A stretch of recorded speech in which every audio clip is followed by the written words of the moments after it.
Welcome. This is the first of a series of small little mini teaches on fire behavior that the Fire Behavior Committee has been wanting to do for some time now.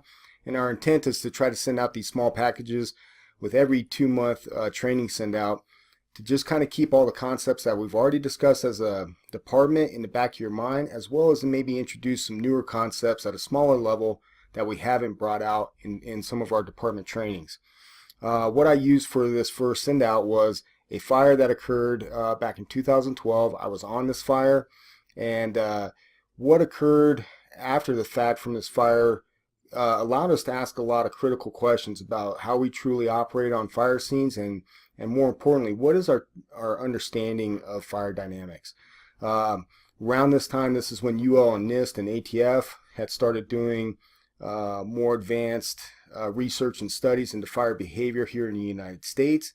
Even though a lot of this research had been occurring internationally for a long time, this was just starting to come out.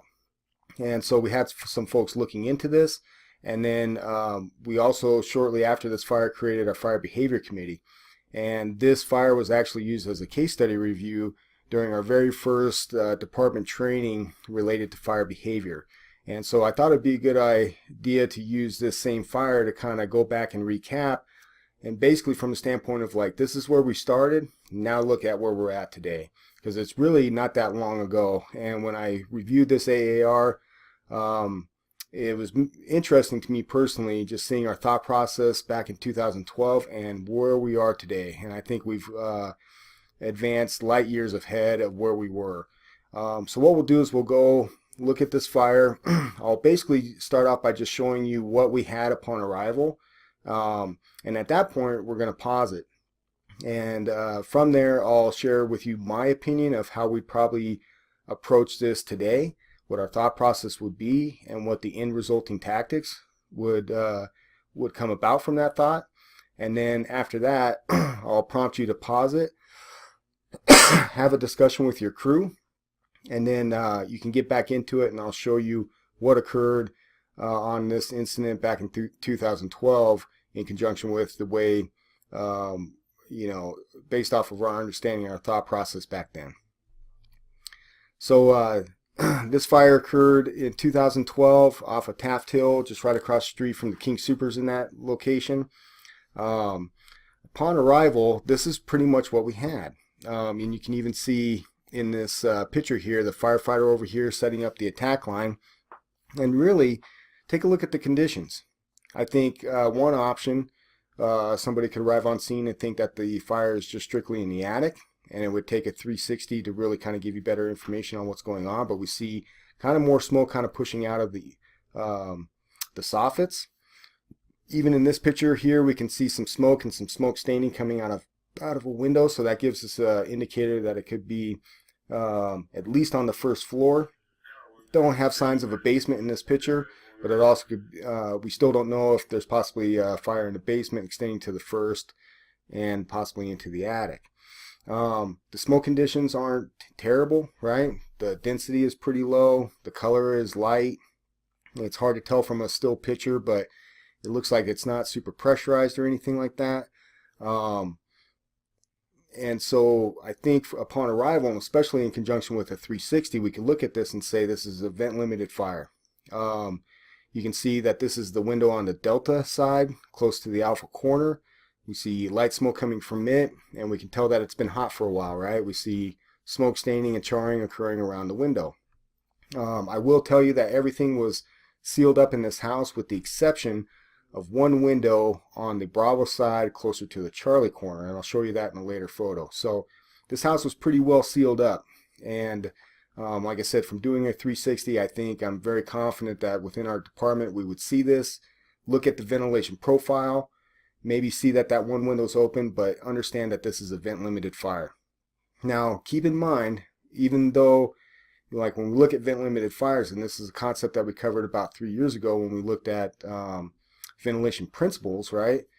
We all understand now that just because even if it was sealed up and we didn't have that one window open on that Bravo side, that we always have an exchange going on, right? There's always an exchange of mass leaving the building. There's always an exchange of mass coming back into the building.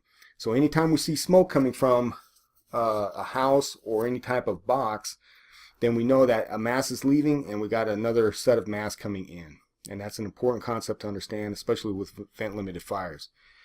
So in looking at the conditions that we had upon arrival, and I think with what we know now in our trainings and studies of fire dynamics, we would understand that this is vent limited fire. We have a pretty good idea of where the fire location is, and pretty much from what we know is that the fire is wanting air. So we can base our tactics on that understanding. With what we know now with door control and the fact that we have smoke curtains available to us, we could easily and very safely set up an interior attack and a primary search with just providing door control. And we would get this fire stabilized very quickly. This is a pretty straightforward fire. You know, if we did have extension into the attic, then once we made that interior attack, we could affect that attic space with water delivery from the inside up through the ceiling, or we could always use a fog nail from either the interior or the exterior.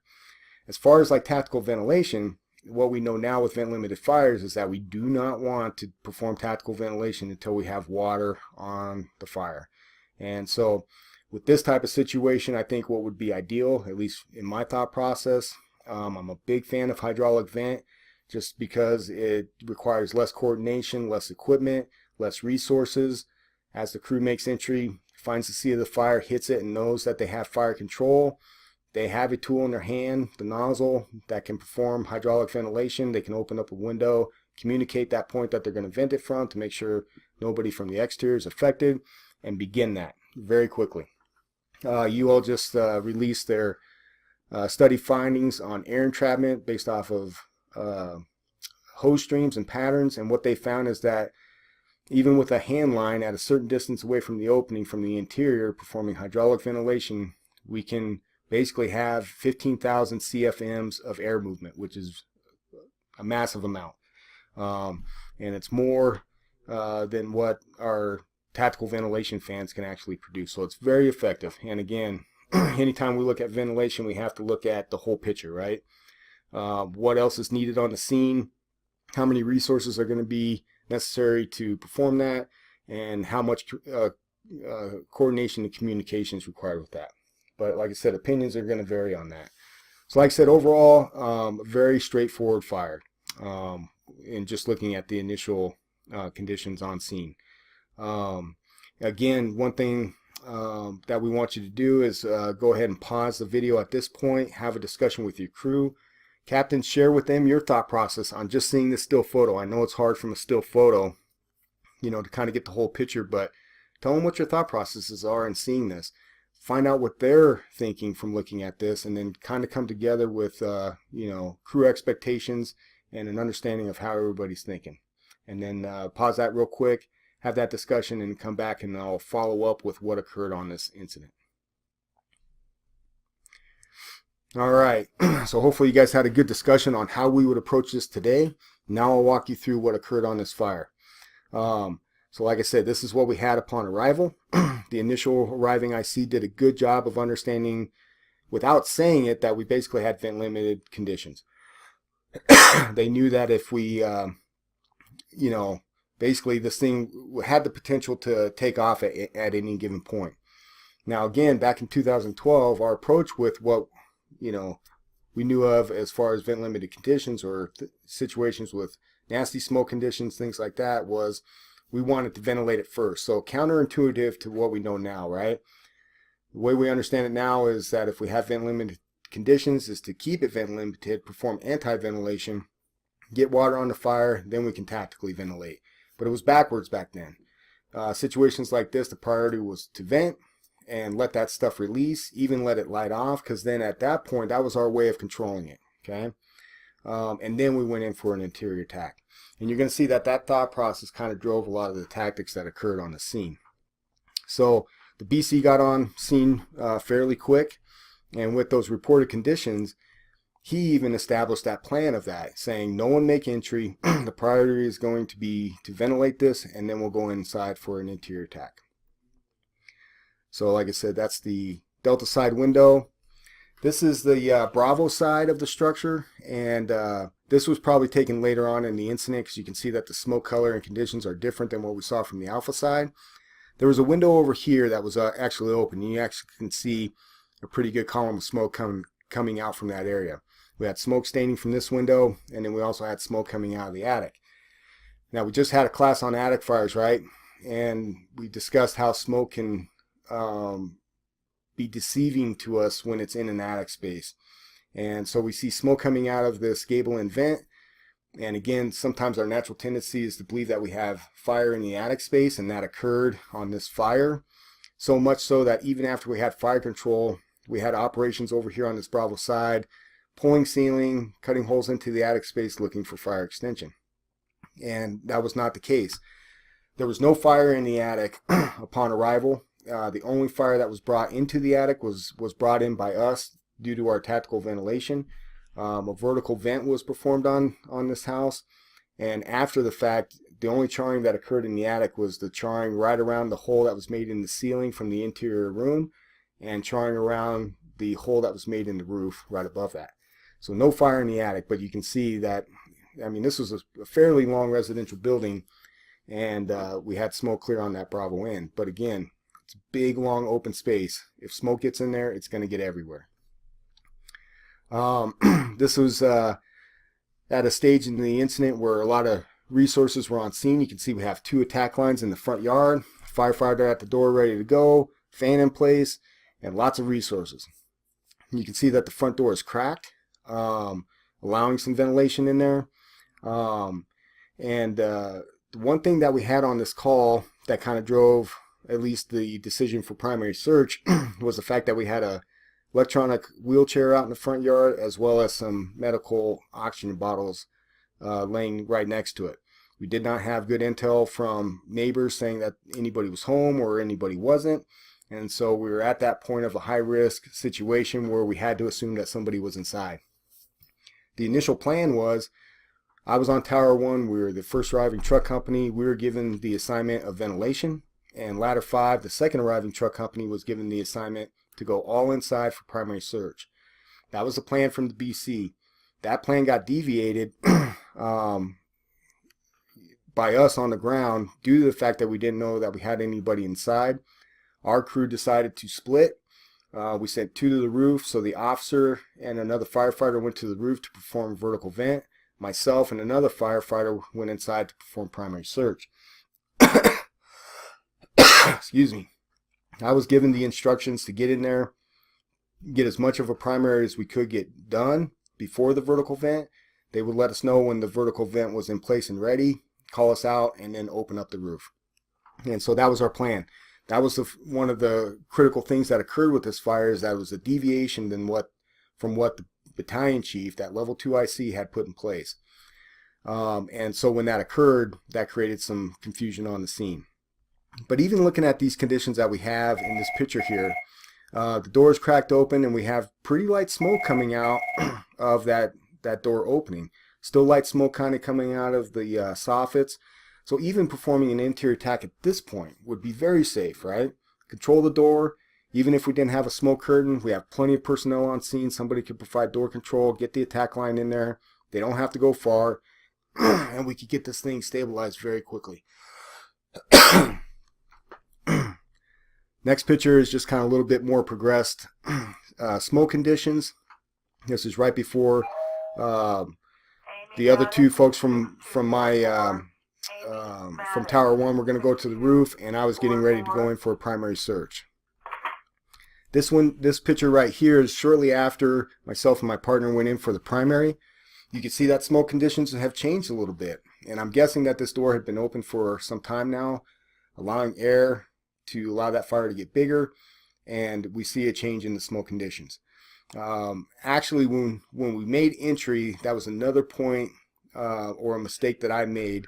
We made entry without calling to the IC that we were making entry. And if you listen to the radio traffic that's part of this AAR, which I encourage you to do, is that when he saw us go inside, he even said, he's like, who just made entry into the structure? One, I didn't report it, and that was all on me. That was a huge mistake. And also, the second to that was, it was a deviation from the plan that he had in his mind. He told us all to stay out, and then he just sees two firefighters go inside without announcing it. So from an accountability standpoint, that's critical, and that was all on me. When we made entry, conditions were actually really good from my standpoint. We had smoke about 2 to 3 feet up off the floor. It was thick and dark, which that's typically, that's not a good sign. But the big thing that we know now, the critical thing, is temperature. And I did not ticket, which we've all instructed everybody to do now, to just add that temperature piece as one more piece of information that we can have to allow us to make better decisions. That was not done, but we did not feel heat at all during that primary search. And so that made me feel better. At least I knew from that information that we were fairly safe. We had clear visibility underneath the neutral plane, and we found the fire room very quick. We went in on a right-hand search, knowing that the fire room was over towards the Delta side. Found the fire room, and the door had burned away to that room, but the fire was out. Everything was torched in that room. That room had completely flashed the hallway, and fire had spread into the rooms that were next door to it, but everything was out. I had maybe 4 or 6 spots inside that room of origin that had maybe a 1-foot flame length, but it was pretty much dead. It did what we know now and what we should expect with vent limited conditions, especially, propagated vent limited conditions, that it's going to put the fire out for us. Now at that point, I did not use that information to make a better decision. I was a robot that day. I was hell-bent on seeing our plan through, right? Go in, get as much of a primary search done. We're going to vertically vent it. Once that's done, then we'll go in and attack it. And all I needed to do, and I'm sure you're saying this in the back of your mind, once I saw that, all I needed to do was call out to the engine company and say, get in here and finish this thing off, and it would have been done. So that was my mistake, and it was solely founded off of my limited understanding of these types of fires at that time. So I stayed in my robot mode. I stayed by the fire room, and I told my partner to go in and search the adjoining bedrooms. I had good visibility. I could see him, and close proximity as far as communication. I sat there. I watched the fire grow, which I was expecting. He finished up the search towards that Delta side, came back to me. Based off the fire volume that we had at that point, I told him, I said, hey, we can head off towards the Bravo side, go about 15 feet, and we're going to turn around and exit the building. Right as we did that, right as we were coming out, that's when they radioed to us from the outside saying evacuate the structure. So we did, and then we went ahead with tactical ventilation. So this is the roof crew getting off the roof. They had just performed a vertical vent, and we have a vent point ignition occurring. You can see the smoke conditions haven't changed too much. This is after the vent has occurred. Then they took the Delta window of the fire room, and they had just taken the Alpha window of the fire room. You can see the smoke coming up out of the window, but it hadn't ignited yet.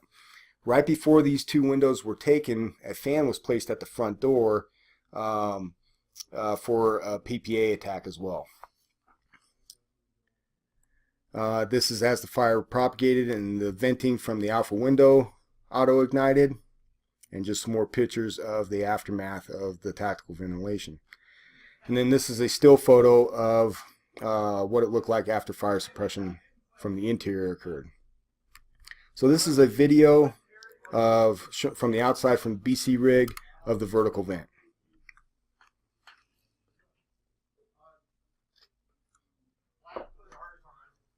You'll see the roof crew, they just cut the hole. They're getting ready to come down off the roof and evacuate it.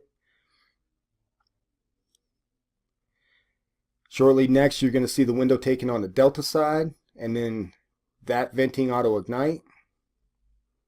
Or actually, right before that, you're going to see the fan placed. So the fan is placed inside the door. We see the velocity of the smoke increase. Ignite through the vertical hole. Delta window is going to be taken here soon. Right there. Auto ignition. Alpha window's taken. It's just smoke right now. And then here soon it's going to auto ignite. Then once it does, right about here it's coming up. Right there. We let that run for a little bit, and then you're going to see the attack line go inside for interior fire control. And what was interesting about this is that there was a civilian right next to the BC rig that made a comment and said, wow, this thing did not get interesting until the fire department arrived. And after hearing that comment, I think that was one of the things that caused us to really look at and say, man, are we doing the right thing? Even from a civilian standpoint who's not educated in fire dynamics can look at this from a common sense standpoint and say, man, we should be showing up to stabilize this incident, not make it worse.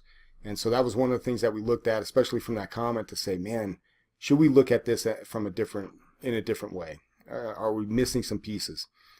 And then, as you can see in the video, they're getting fire control from the inside. So that's basically what happened with this incident. One thing that's interesting is looking at the time frames from this call.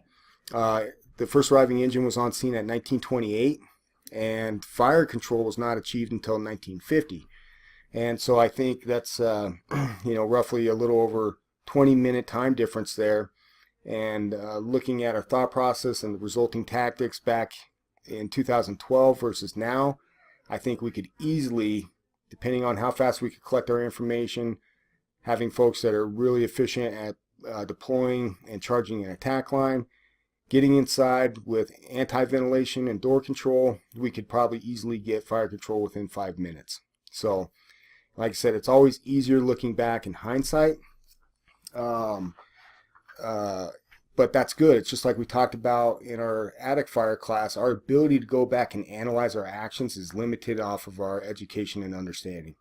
And so it's easier for us now. We can look back at this fire and extract more from this because we've done so much to enhance our education and understanding.